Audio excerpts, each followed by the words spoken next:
On this episode of Podcastification, I want to talk to you about the future of podcasting as I see it.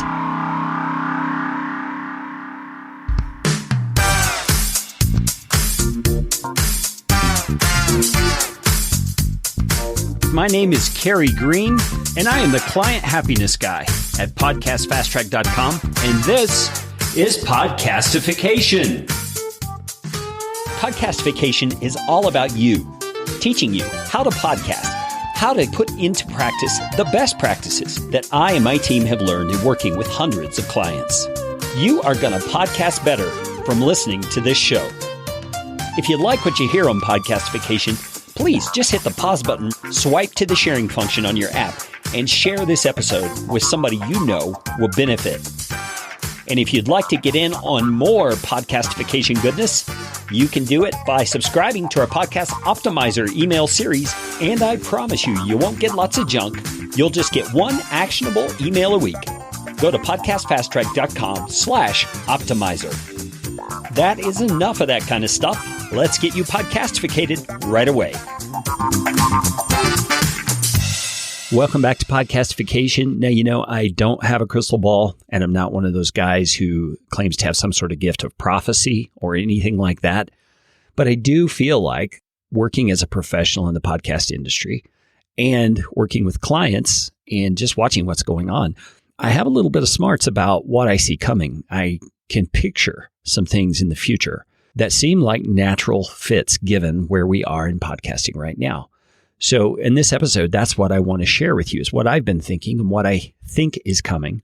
And then as a result, what you and I as indie podcasters should do in order to stay relevant and experience the greatest success we can in the future. Now, let's start out a little bit with just a little bit of history. If you don't know, podcasting actually began back in 2003, 2004.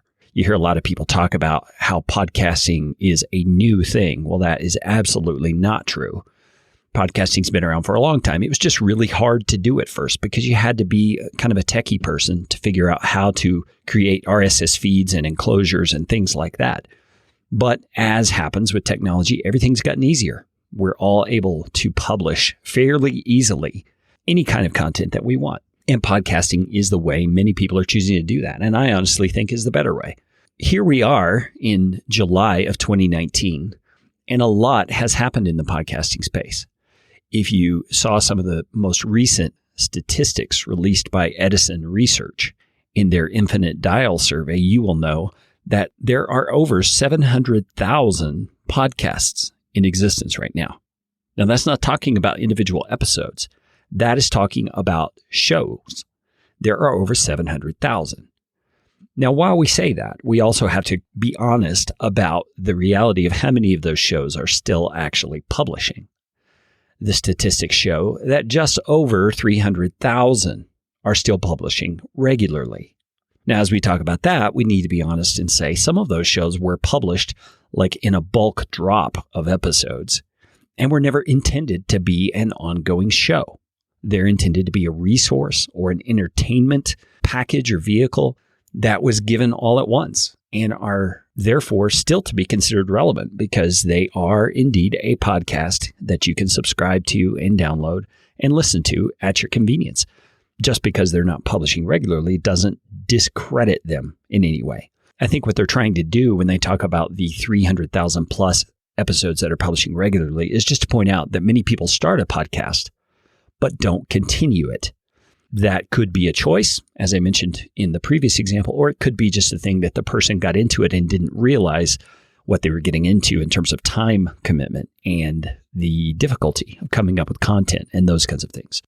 So that's where we're at when it comes to podcasting in relationship to the numbers. But there's a lot more to consider than just that. In case you haven't noticed, a lot of people and organizations that have a whole lot of cash are getting into the podcasting space. Now, for a long time, we've had NPR, which is really National Public Radio, but they have donors who support their work, and they have been into podcasting for quite some time now. And they do a very incredible job with the kinds of production that they do. But NPR is not the only game in town when it comes to those highly produced types of episodes.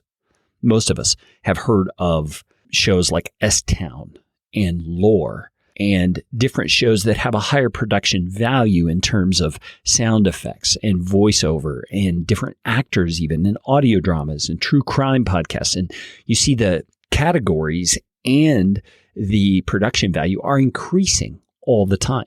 We just saw iTunes create new categories for many podcast areas or niches that weren't accurately represented. And I think that's a good thing. But my point here is this. With all of this money and skill from professional radio production and the like coming into the podcasting space, it is making it a more competitive arena in which to publish your content. Why does that matter for you and I as indie podcasters?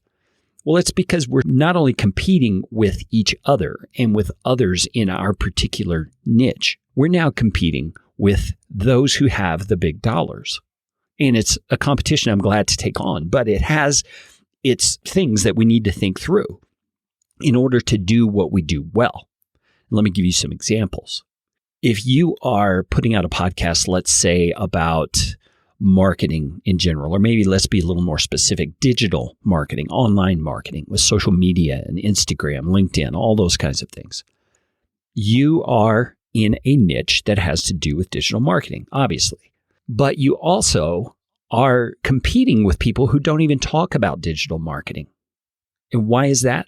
Well, it's because you're competing for what Edison research refers to as share of ear. You're competing for listening time. It's kind of like when you have choices of what to watch in terms of video.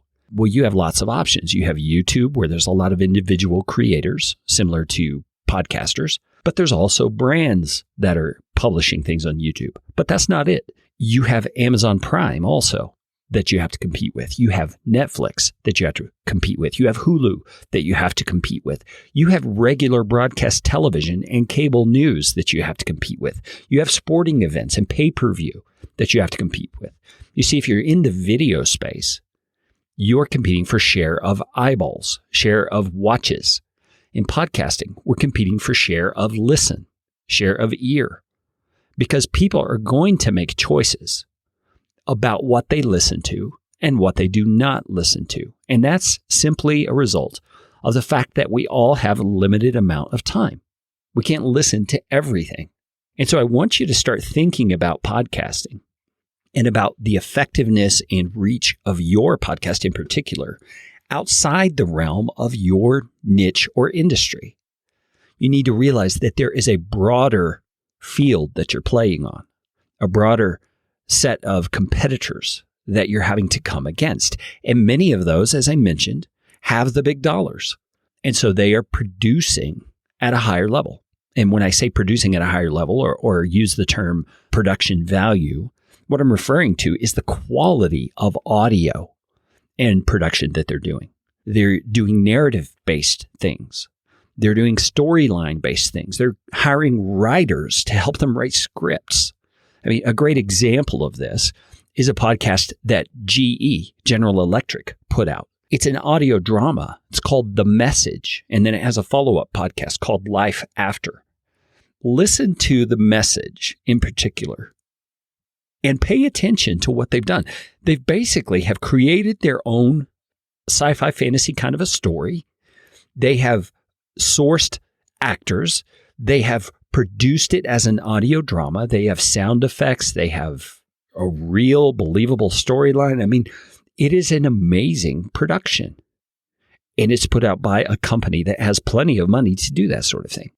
When people get engaged with a production like that, it's very much like binging on Stranger Things on Netflix. You know, my son and his friends just did that recently. They sat down and watched every episode of Stranger Things, even though they had seen the series before.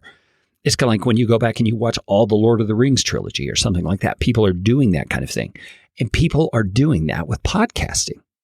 They're choosing to use their time to listen to these higher value, higher quality, rather is a better choice of words, productions. And why are they doing that? Well, because it's fun. It's enjoyable. It's the kind of thing you look forward to doing because it's entertaining. And I hope you can see where I'm going with this. In the future, there's going to be more and more and more of that kind of competition because more and more big players are getting into the podcasting space. Now, as an independent podcaster, I don't want you to feel scared by that. I'm going to give you some tips here in a moment about things you can do to up the production value of your show so that you can be a better competitor with those big boys and girls who are coming on the scene. But I do want you to just be aware. The same old thing that got you here is likely not going to get you where you want to go in the future, simply because of this issue of competition across all categories and all niches. It's real, and you need to really think that through.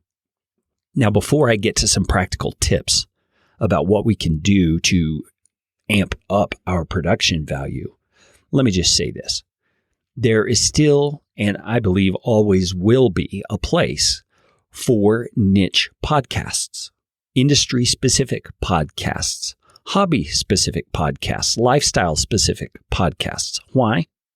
Well, because people who are interested in those things will be interested in listening to podcasts about those things, right?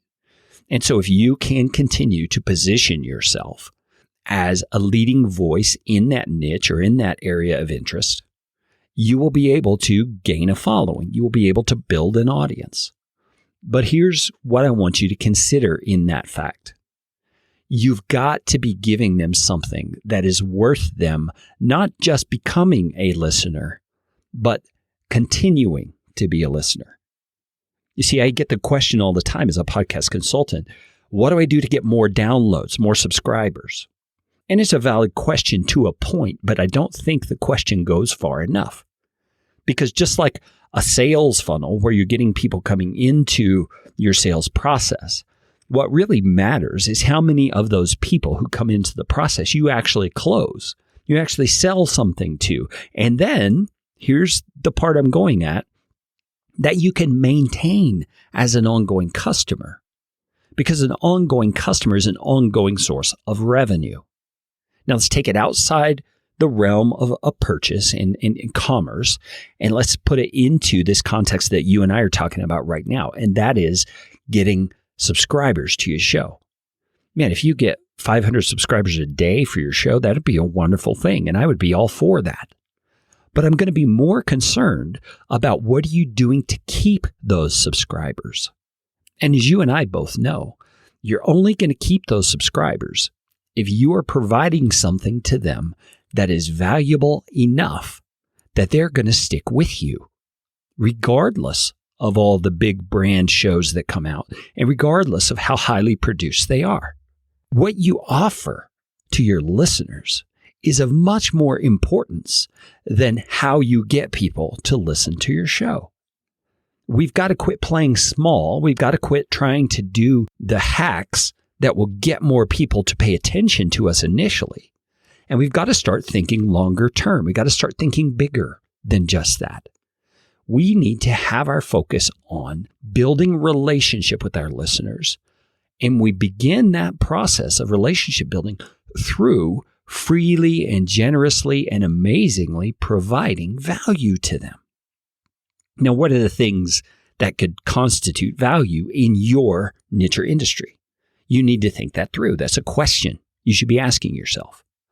Is it the quality of the actionable insights and tips you're giving or the coaching that you're giving? Maybe that's it. But I'm going to suggest to you it's also the quality with which you do that. And that brings us to the suggestions I have for how you can increase the production value of your podcast.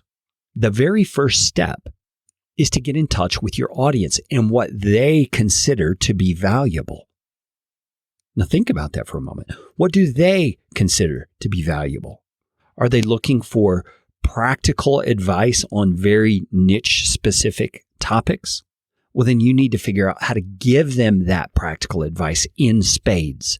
Make it so helpful, make it so informed, make it something that you've researched so that you know what you're talking about. Why? So that you can build trust with that audience. So they begin to look to you as the leader in your niche or industry, as the expert who they can rely upon. Now, this is nothing new. This is what indie podcasters have been great at doing for a very long time. But we've got to become even better at it. We got to put more time into researching what we're going to talk about and not just shooting off the cuff. You see, we've got to get serious about providing value to our audience.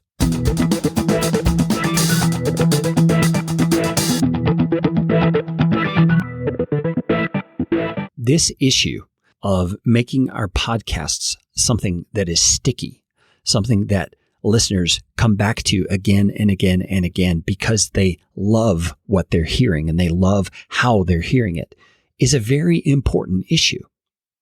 And I recognize that as independent podcasters, many of us just simply don't have the time or the resources or the skill level to put that together ourselves. We just can't do it because it takes a lot more intentionality, and it honestly takes a lot more learning on our part to know how to do it well. You know, it's one thing to put sound effects in your show, but it's another thing to put them in a way that enhances the listener's experience rather than just sounding kind of cheesy and quirky. I'm sure you've heard shows like that. What I want to let you know about, and I'm sure you know about it already if you've been listening to the show for any length of time, is this side project that I've put together and this new company that I'm building. It's called Narratively. You can find out more at narratively.com. And Narratively has no E at the end, right before the LY. But Narratively is an attempt to serve that part of the podcasting industry that is not a brand, it's not a big company necessarily, but is someone who's been successful enough that they realize that if they're going to stay at the level they've been playing at, they're going to have to up their game in terms of their podcast production quality. And so we're producing narrative interview episodes, similar to what I did with Nick Loper and Darla Powell previously. You can hear those in episode 123 and 127 of this podcast feed. But Narratively is all about this issue of increasing our production value for the sake of listener retention. You see, it's not about subscribers anymore. It's about keeping the people who come to listen to your show. If you're interested in finding out more about Narratively, you can go to narratively.com and take a listen. You can also fill out a form there that says, hey, I'm interested in finding out about being a beta client. Let me tell you a little bit about a beta client. A beta client is a person who's going to help us refine our systems, because here's the honest to God truth about Narratively right now. The only narrative interview episodes I've been producing so far are my own. I've played around with something for a few people and they decided to go another route, but I know it's just a matter of time until we get our first client who's ready to go with this.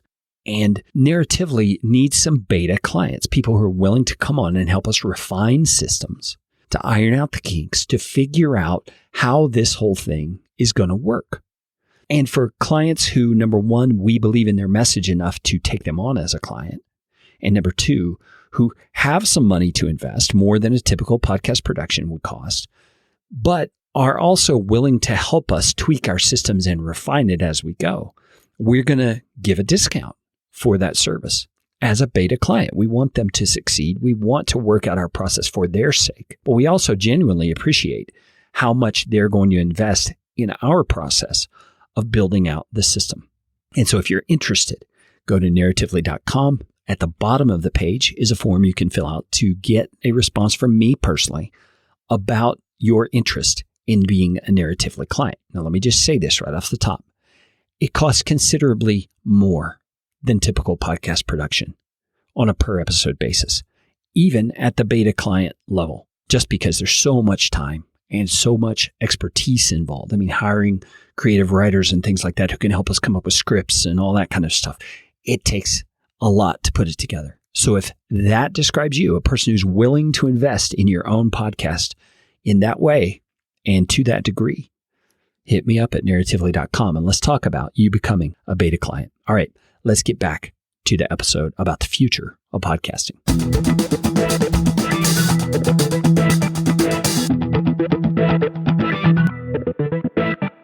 Now, the second thing I think qualifies as value and that we need to consider is in the method of delivering that. Can you do it with more humor? Can you do it with a more entertaining approach? Can you do it using sound effects and music? Can you do it in a way that is more engaging, like an audio drama or like a narrative episode? I hope if you are listening to this episode, you've heard my previous 2 episodes that I'm calling narrative interviews. One with Nick Loper, which was, I believe, episode 123, and one with Darla Powell, which I believe was episode 127. Those are examples of the kinds of things we've got to do to draw people in, because it keeps people listening. It builds a storyline that engages the listener and makes them curious about what's to come in that story. It's just like a good movie. It's just like a great television series. It keeps you coming back for more. And we indie podcasters have got to learn how to do that better. Hello? So my challenge for you on this episode, here's the practical part, is for you to, number 1, research your audience. Start asking questions of your audience. Start hanging out where they hang out online and find out what they consider to be valuable. What is it they're looking for? What are the needs they're trying to address? What are the concerns they have? What are the areas of interest and struggle that they are coming to a podcast like yours for? Second, start thinking through how you deliver your content. Is it the same old, I ask a question and the guest gives an answer sort of an episode? My prediction is those are going to become few and far between. And the ones that are successful are the ones that have great interviewers. I mean, truly great interviewers who draw out incredibly insightful things from their guests that the guest perhaps didn't even expect to share in the first place. But because the interviewer is so great at asking questions, they get better all the time. In that regard, I would recommend to you a podcast called The Turnaround. And here it is. It is interviews with interviewers about interviewing. How much more meta could you get? But it's a great series of interviews. They interview people like Dick Cavett and Katie Couric and Larry King and the Fresh Air gal, man, her name is escaping me right now, Terry Gross. They just interview all these great interviewers, and they all have their own approach. They all have their own insights, but it's a powerful, powerful set of interviews for you to listen to if you're doing an interview-based show. Back to my main point, though. I believe interview-based shows are going to become less and less popular because they're simpler to pull off, but not necessarily better unless the interviewer has done their homework to develop their skill. And so what are you going to do in your format of your show to make things more interesting for your listeners, to make things more engaging, and to keep those listeners coming back? A great example of that, in my view, is one of my clients, Roger Whitney. He does a show called The Retirement Answer Man. And whether you are interested in financial retirement-based topics or not, I encourage you to listen to an episode, at least, of The Retirement Answer Man. You can find it at rogerwhitney.com. Roger does a great job of making his show kind of quirky and fun, but he also has different segments and he uses different sound effects, and he's making a true difference in the lives of his listeners, and they become very loyal because they enjoy the way in which he produces his show. Do you see that? It's about the method, the pattern, the format that he's following that causes them to truly, here's the key word, enjoy what they're hearing. So as we move into a realm of podcasting where brands are coming on the scene more powerfully and competition is getting heavier, what are you going to be doing to increase the sticky factor of your podcast, the thing that gets people stuck to your show and coming back again and again and again? All right, that's all I got to say about that. You know what time it is. It's time for you to go out and make it a podcastificating day. This show is brought to you by Podcast Fast Track, where my team provides professional podcasting services without the time suck. Full production, editing, and show notes, all in one monthly subscription package. You can find out more at podcastfasttrack.com. Now go out and make it a podcastificating day.